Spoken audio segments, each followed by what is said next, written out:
Folks, welcome in after a very busy Thursday on this August, what are we now, on August 6th. And great to see the sunset cooperating as far as nothing too noisy or unpredictable with our storms. Just observing a nice, still pre-full sunset of our downtown Louisville skyline as we're wrapping up this first day of JCPS returns, and happy you're joining us tonight. I'm Jose Sosaya, always here to walk you through the big stories of the day. Of course, perhaps none bigger than a lot of kids returning to school. JCPS, of course, being the biggest of all of Kentucky's school districts and the one in Wave Country that, of course, counts for the most kids, 96,000 of them. But hey, the first day, thankfully, that's wrapped up. Heading into the earlier parts of our afternoon, it was about making sure bus drivers, the transportation team was going to beat its own goal of having all kids dropped off safely before the 6 to 7 o'clock hour was done. We were there for JCPS top leadership's press conference, and they told us their clear time tonight, 6:22 p.m., when the last child was dropped off. Overall, calls into the 485 ride hotline for bus and transportation questions. The district says it's gotten 1,600 of them so far, but that is a number that means there have been fewer calls compared to last year. So what have been some examples of overall pretty smooth pickups, drop-offs for everybody involved? And obviously there's individual stories that we were able to catch up on and look a little deeper into. That's what our Wave News reporter, Fernando Garcia Francescini, was doing in the Russell neighborhood. He talked to a couple of families and guardians even, because parents, for the most part, say they were happy with the flow of things. But not that transportation was perfect by any means. At a particular bus stop Fernando visited, it's worth noting it got a lot of attention for a very awful incident, an awful attack that happened. Here is Fernando's report. Ever since a young mother was shot and killed walking her child to the bus stop at 10th and Chestnut last year, Frank Leonti has spent his mornings and afternoons patrolling this intersection. When the kids start coming out, we make sure they get on and off the bus safely and try to de-escalate and keep everybody cool, calm, and collected, safe. But Leonti says on Thursday morning there was no bus to get into for a group of about 12 students. We was concerned. We was out here till almost 9:30, and we all decided, us, the YMCA, we called in and did other research to find out. JCPS said they'd submit a ticket to get the problem fixed and make sure a bus shows up tomorrow. But today, the students' parents would have to figure out a way to get them to school. We was all flabbergasted that why would they say that? It's kind of hard to get a parent that just left, dropped their kids off, working a regular job, to get off work to come bring their kids to go back. Most of the complaints we heard of have to do with changed bus stops or buses just not showing up. Superintendent Dr. Brian Yearwood says parents have also had issues with accessing the new My Ride K-12 app, which allows you to track your student's bus in real time. It's a brand new app, and like everything else, there's some glitches that we have to work through, but we have some alternative plans. Our thanks to Fernando for that update. As far as any now relevant questions, things that maybe couldn't get answered, or just whenever something might have happened to the kids in your life that, you couldn't get to the bottom of it all for tonight or over the course of the day. The 485 ride hotline, if you're having issues with the app, even as Dr. Yearwood mentioned, it can happen with some getting used to the app and the interface. But it's closed tonight. It closed at 7, but they'll be back open tomorrow morning at 6. Stay open again from 6 a.m. to 7 p.m. Reminder, though, it's not going to be open on the weekends. And they'll have those same hours open for the back to school 485 ride hotline Monday through Friday of next week. Not to forget the other districts we've got in our backyard. This was also a big first day for kids in Hardin County as well, about 17,000 of them in HCPS going back to class. This year, administrators have been letting us know there were some big changes. There's going to be less tech in the classroom while teachers take on a more hands-on approach. The district also changed its water bottle policy to start the year, in essence, basically banning Any metal bottles or cups of any kind, if a kid wanted to stay hydrated and bring the water, it would have to be with a plastic container with plastic lids. District leaders had been making the case to parents that this was about keeping students safe as they go about their day. Now, across the Ohio, don't want to forget our friends on the Indiana side of things, families in the Silver Creek School Corporation in Sellersburg. We also know you've been dealing with state road construction.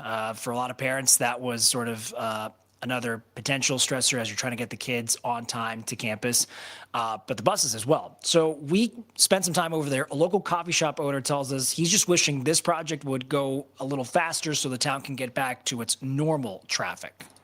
Construction doesn't seem to go on 24/7. It's not a major project. It feels like, and it should be. This is a major thoroughfare through the city or through the town of Sellersburg.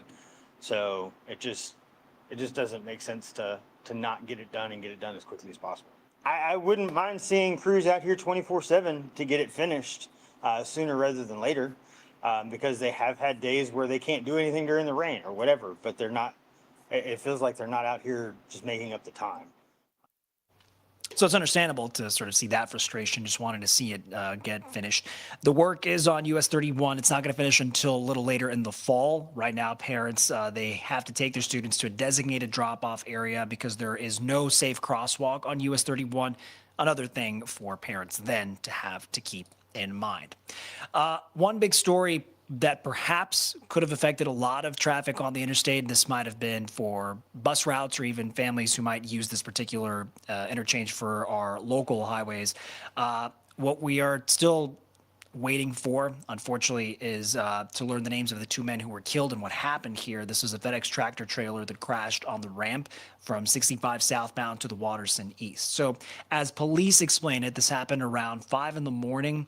The FedEx semi driver was going northbound on the exit ramp, but missed the curve. The truck then went off the left shoulder, as how police again are describing it, into the southbound ramp, hit the rock wall head on. You see the damage that was done. Both men inside the cab died. The area had to be shut down for essentially the whole morning. It even bled into the afternoon hours. It continued into the afternoon hours, excuse me. Police, paramedics, and cleanup crews there to try to move the trailer itself and see what they could do to make sense of the investigation that they might have before them. A FedEx spokesperson did send a statement to Wave News telling us in part that they are, of course, quote, deeply saddened by this tragic incident. Their thoughts are with the families and loved ones of those who lost their lives, and they're wishing those who were injured a speedy recovery. All right. We do have more stories to share, but I'm going to take this beat to show you again our sunset view from our Skytrack camera in Jeffersonville and observing downtown. Thankfully here, when you're crossing the bridge right now, knock on wood, it's looking like smooth sailing, good traffic, calm waters out on the Ohio.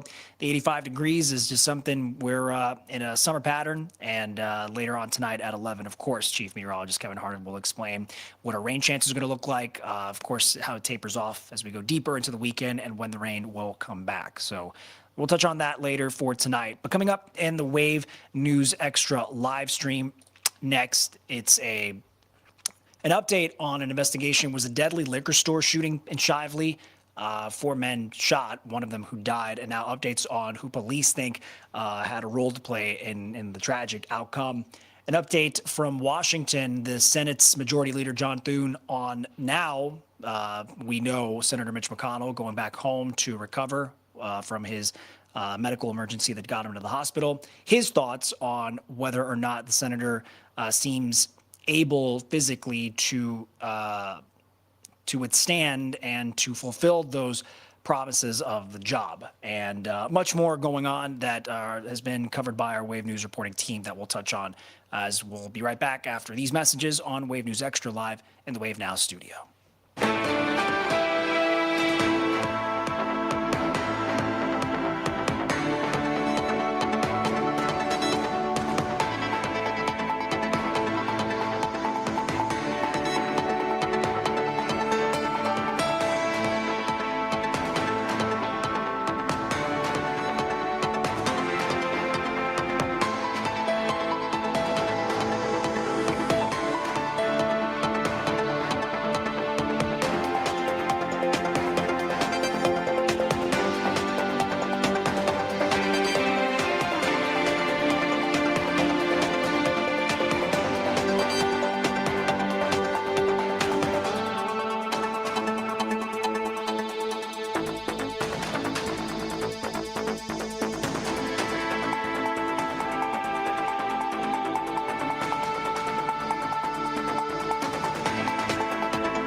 We're back live in the Wave Now studio. Always want to check in on real-time conditions in this case. And a little later in the live stream, folks, I'll pull up how another part of our interstate system is looking through our Trimark network of cameras. In the meantime, another story to update you on as I was commenting on a criminal investigation for Shively police involved here.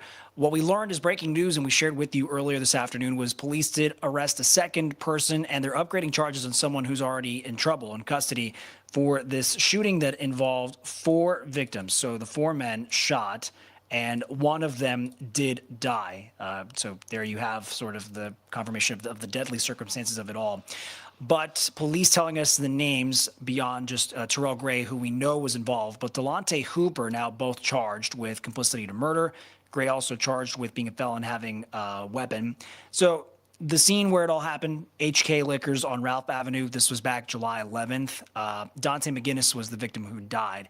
Gray had already been indicted on some ammunition charges, but again, as I mentioned, what that charge has been upgraded to is complicity to murder. So the indictment, as we are seeing it here, and there's pictures of security video, which we've incorporated in our reporting, but the police and prosecutorial indictment is several people were playing dice in a back room here at HK Liquors when 2 men in masks wearing gloves also went in through the back door. They started shooting.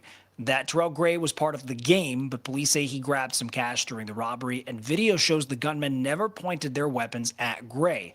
Surveillance cameras captured him outside, holding his own gun and firing several shots.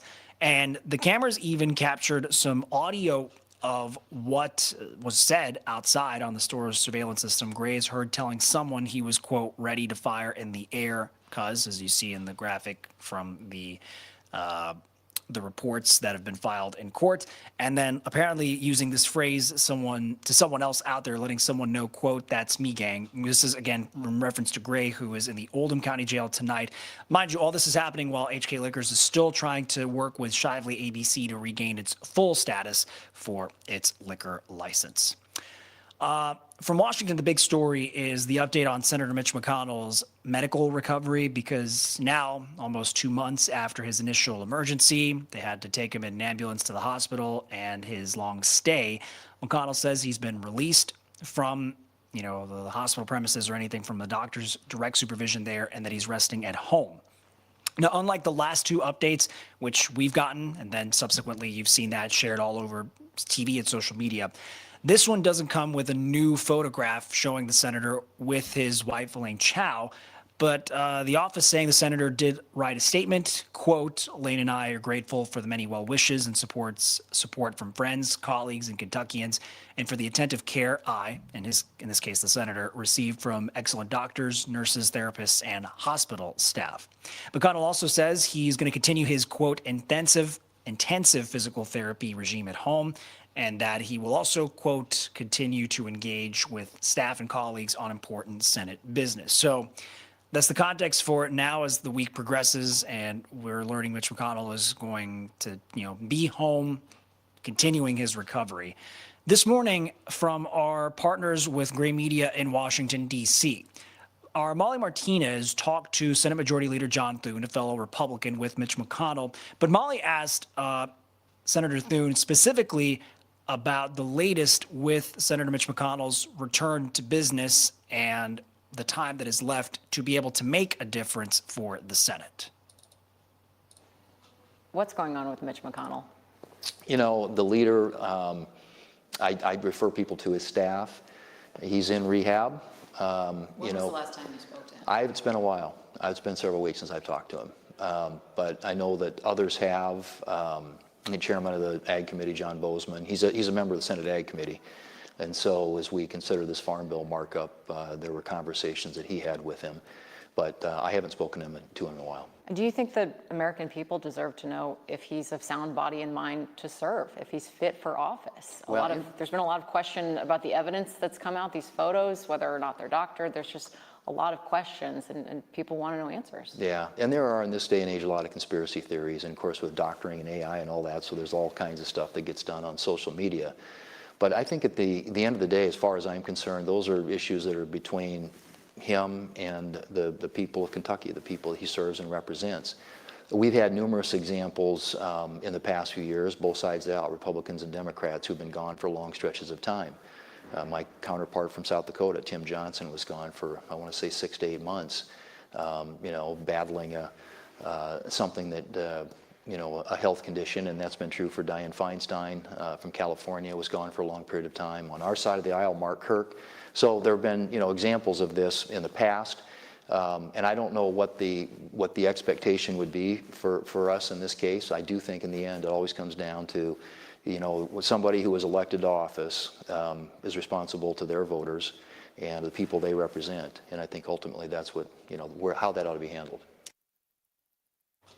So there, the response from Senate Majority Leader John Thune about his thoughts that that's a matter he feels is between the senator and the people of Kentucky. And of course, it's been no secret, at least in public reporting, how Governor Andy Beshear feels he may or may not act to see if, if there's a question of being able to be fit for office on the senator's part, that what then is a governor able or not able to do on that front.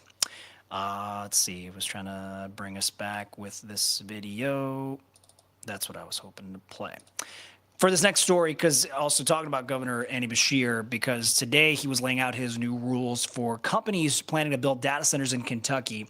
This is an executive order, so, what comes from the governor's status or authority to weigh in on these issues.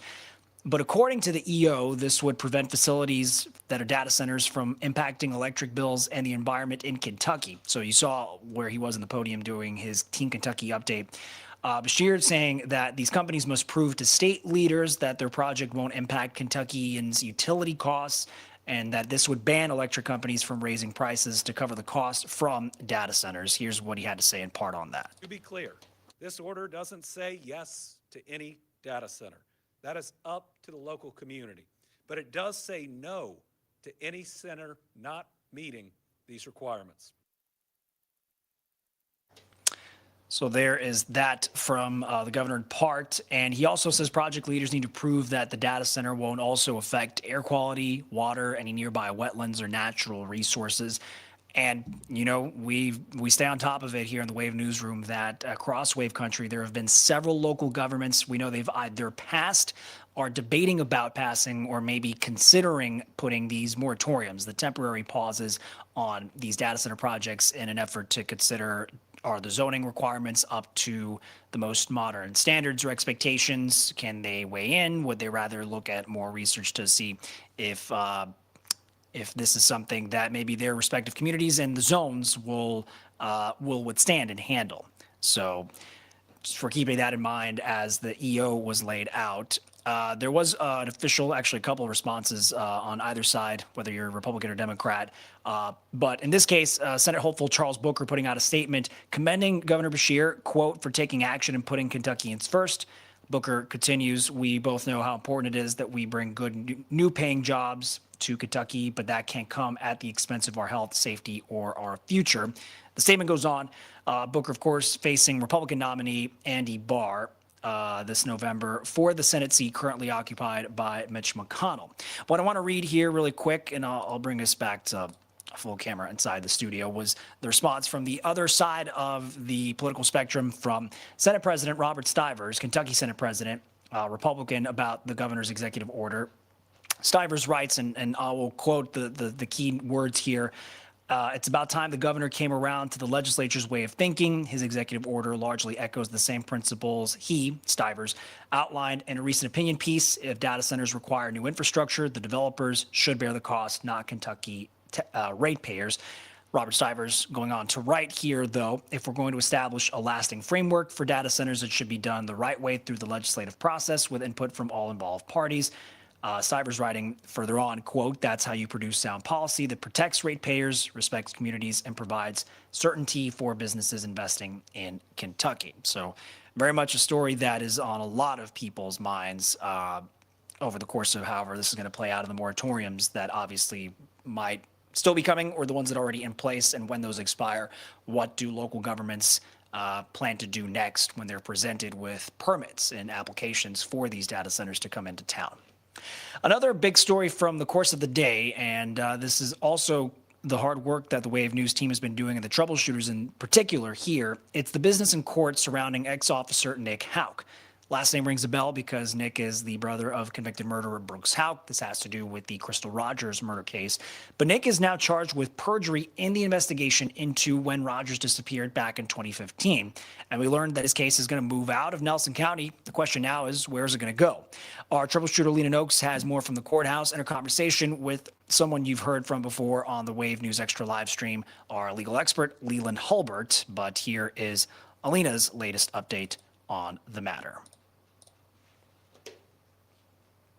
All right, I will reverse that, and we'll have Lena start right there.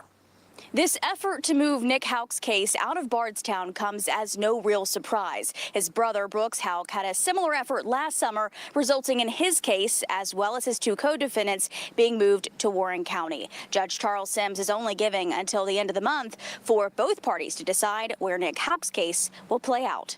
We will work hard to find a place that is suitable for both of us. I think that that's something we can do. Nick Houck's motion to change the venue for his trial receiving no pushback from the Commonwealth. Houck is accused of lying to prosecutors during the investigation into the 2015 disappearance of Bardstown mother Crystal Rogers. Rogers' mom, Sherry Ballard, telling Wave she thinks it's crazy her family will have to drive out of Nelson County once again for trial. But prosecutors and the defense agree. The former Bardstown police officer and brother to convicted murderer Brooks Houck won't get a fair trial here. Will they agree on where that should be? They'll have two options: agree on the county or compile a list of 10 counties each and see which ones overlap.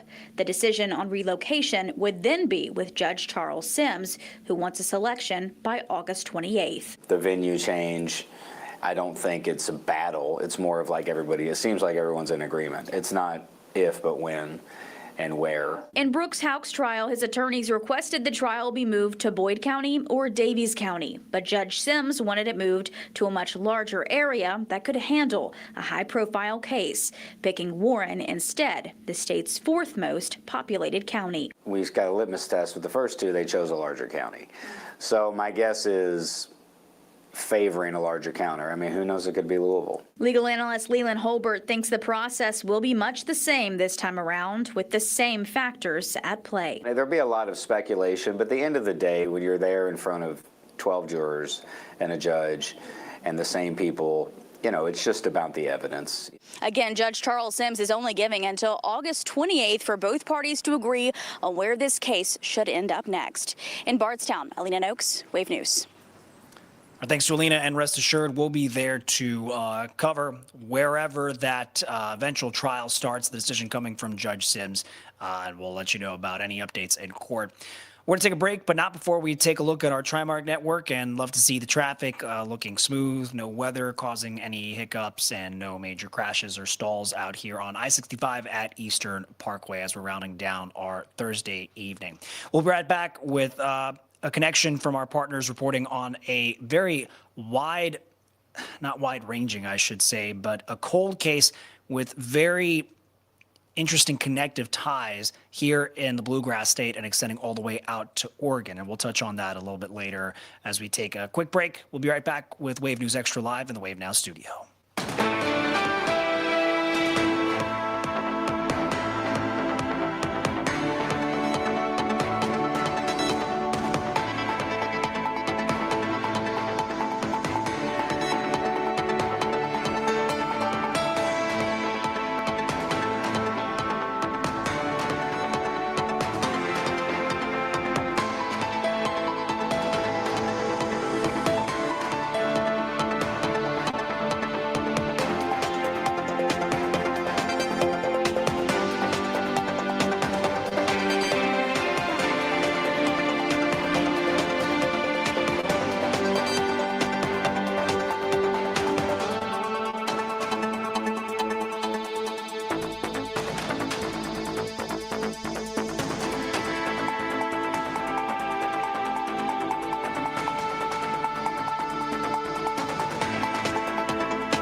From wherever you're joining us on this Wave News Extra live stream, thanks, folks. That might be on the Wave Now app on your smart TVs as you're kind of processing, unwinding from a very busy Thursday. You don't need me to say that again because I'm not trying to overstate or understate just how many moving parts it takes to wrap up a full day of school for all of you out there. For the folks on social media joining on the live chat and the stream, folks on YouTube and Facebook, so we'll shout out Sandra and Linda Kay. Thank you for spending a little bit of Thursday night with us. So, hey, we're doing the live stream while also on the TV side of things. For football fans, a reminder, the season is almost back. This is the Hall of Fame game, Panthers and Cardinals on NBC. But we'll begin with an update and reporting from our partners out in Oregon because this is something we touched on here in the reporting we've done on Wave News at 11 and in other snippets, but it's sort of this discovery of what happened to a Kentucky woman and her husband, but she was murdered decades ago, and he's now being questioned for what happened, essentially, in her murder. He's also the suspect in the murder of his own wife back in Oregon, which is where our partners out there and reporting, Michaela Armstrong, has this update on the story. It's a major shift for a cold case initially ruled an accident for more than 3 decades. A 33-year-old cold case in Gresham might be getting closer to being solved. We just all assumed it was an accident. Paula Whistler remembers July 2nd, 1993, like it was yesterday. That was the day her neighbor, 45-year-old Astrid Bridges, was found unresponsive outside of her home on Southwest Overlook Court. It was shocking because it was such a quiet neighborhood and there was never any police cars up here. So it was like, what's going on? What's happened? Astrid's death was initially ruled an accident. Neighbors believe she fell while cleaning the gutters. Getting up on a ladder and cleaning the gutters, that's, you always have to be careful.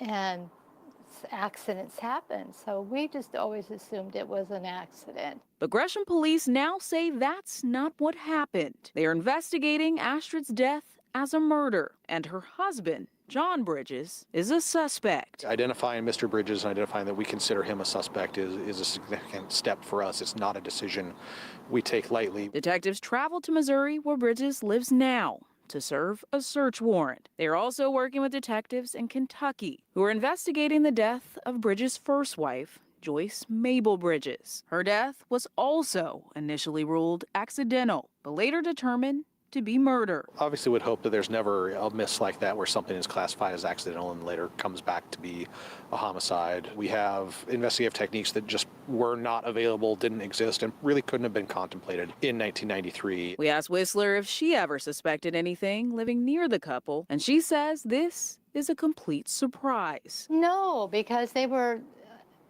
quiet and nice, and no, we never suspected anything. So I'm just kind of like in a state of shock that we're just now learning that possibly there was foul play. But she is glad that detectives are finally closing in on the truth. The truth always comes out.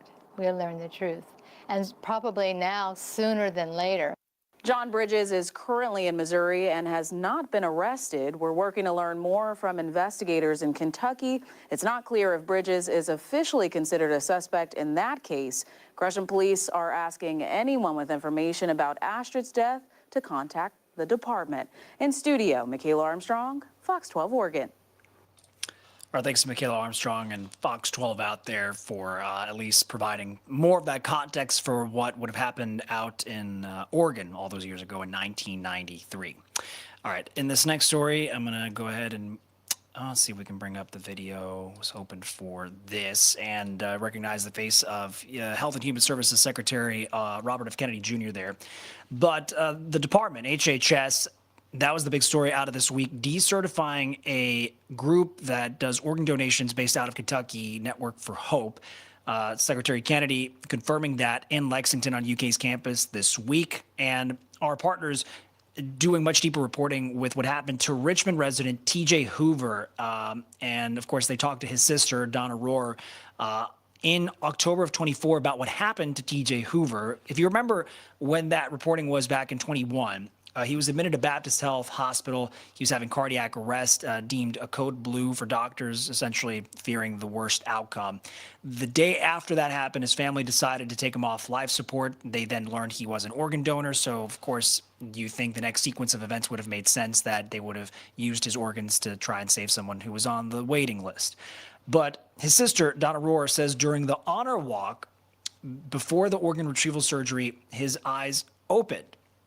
So ultimately, that then led to a cascade of reports and complaints that something went wrong in the process here. Now, after learning about HHS's decertification of Network for Hope, they did send out a statement publicly for media to, take as their official stance, that they, quote, strongly disagree with the secretary's decision to decertify them. They're going to appeal the decision. They also claim under HRSA oversight that organ donations have gone down for the first time in 14 years. Now, WAVE wanted to reach out to local hospitals with a Kentucky footprint, whatever that relationship might have been with Network for Hope. But now you have the HHS decertification, if that impacts organ donations, donors, recipients at U of L Healthcare, at its facilities. We did get a statement from the hospital system and the staff saying that organ transplants are going to continue at Jewish Hospital. The action by the federal government is not expected to have a major impact. They said it's expected to have minimal impact. And because of organ allocation changes in recent years, the majority of organs for their transplant recipients tend to come from other certified procurement organizations. So worth keeping in mind as maybe the conversation about testing those standards and safeties for patients who might become donors or recipients, worth considering. We'll stay on top of that as best we can for you as well. In this courtroom, it's for a man arrested in a deadly hit and run back in Oldham County. It killed a woman in her 70s, but he wants to change the venue to a different county, and that's going to delay when he now goes to trial. Who you see here is Jason Cornett. He's accused of driving under the influence on US 42 in November of 2024. That's when police say he hit 75-year-old Margaret Preble. She was just walking along the shoulder and she was hit, and then prosecutors accuse Cornett of leaving her for dead. So in court today, attorneys on both sides discussed changing the venue, what a future court date would be. But because Cornett was supposed to go on trial in September, now that the change of venue is being considered as a request, that date is going to be postponed. That'll be something, if the WAVE troubleshooters, then of course our reporting team will continue to make those phone calls into the court clerks and see what comes of it all. Our last story tonight, as we'll round out a good chunk of this hour, folks, it's the revelation from Ford that not only are they coming out with a brand new midsize pickup truck, and it's an electric truck, they're going to build it right here in Louisville. The Fathom will roll off assembly lines next year. So our WAVE News anchor Scott Reynolds wanted to look and to see why Ford is rolling the dice on another EV after huge losses, disappointing sales of electric vehicles. Here is that report from Scott.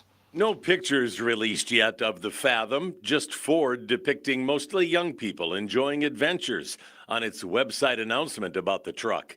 And it will be a midsize, similar to the very successful Maverick, but that's gas and hybrid powered.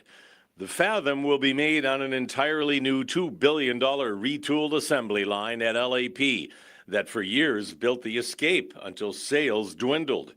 It's Ford's first foray into a much different assembly line than this. It will be an assembly tree with 3 separate lines, the front, the back, and the platform with battery converging at the end, reducing workstations by about 40%. Ford announced last April it was shutting down LAP for this expensive makeover. The UAW in Louisville knows Ford has to get a win with the Fathom. This is a huge, a lot riding on it. We have around 25 to 2,600 employees that if this doesn't work, they're in limbo with their jobs, as all the other parts plants that support Louisville Assembly Plant. This is huge, and we really need this to sell. We need it to sell for our Commonwealth. Ford says 2,200 full-time jobs will remain to build the Fathom. And after losing $16 billion on EVs since 2022, Ford is banking on its success.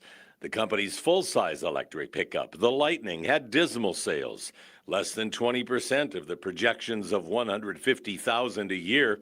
But that big truck could cost up to 90 grand, and there were concerns about battery life and recharging during heavy-duty workdays. Sales of the electric Mustang Mach-E have dropped as well, down 60% this year compared to last, while sales of Mustangs with internal combustion engines have soared 50%.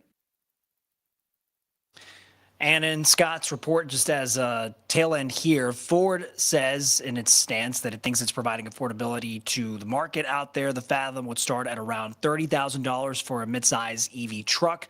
The range should be around 250 miles for a base model, and that's according to industry insiders. And they're saying the pre-orders could be made early next year, but the first models would likely not hit the road until late 2027. So as and you'll hear me say this all the time, that's only the first chapter of the story. We'll wait to see eventually if we get a glimpse at the first Fathoms being made. Hopefully we can take a look inside the LAP for how that assembly tree will look, and then eventually when these cars hit the market. For when that happens and anything and everything in between, guys, I always tell you this is our one-stop shop, wave3.com, where we update all the big stories. Of course, perhaps none bigger than, the big rush of back-to-school traffic for students, families, teachers, bus drivers, administrators, every other kind of stakeholder you've got in the district, and not just JCPS, but all over Wave Country in between.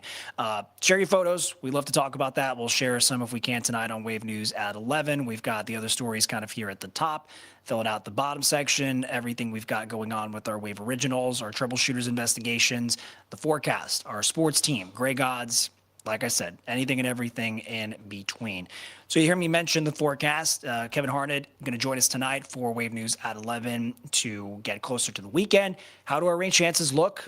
Kevin will tell you, and I'm paraphrasing in his own words, don't cancel plans, but just be mindful of the chances and when and where these things will pop up, because we're talking about Street Rod Nationals, so a car show there, St. Joe's Picnic. You've got the soccer game happening at Lynn Family Stadium for Lou City. So many things that are going on, and doesn't seem like it will necessarily delay or wash those out, but just keep all of that in mind. For more of our back-to-school perspective on the stories we'll keep touching on and looking a little further into as next week rolls around, our reporting team will be back with their stories and interviews for the day. That's our Julie Richardson, and I'm Meredith Lee, going to share that with you at 11. Because of how tomorrow is looking for our own schedule among the team here, might just take a pause. So what I'll say is we'll be back here next week, same time, same place, 8:05 in the Wave Now studio, and appreciate you guys always spending time with us. We, don't take for granted being able to connect with you in this fashion on the Wave Now app from your smart TVs and your devices as you're either moving and grooving, whatever you've got going on in life, or however you want to be able to connect with us in the Wave Newsroom. We just want to be there for you all. One more look at our now bluer sunset from the Jeffersonville Skytrack camera. That's going to do it for us. Appreciate you folks. We'll be back next week, Monday, 8:05 in the Wave Now studio. Until then, take care.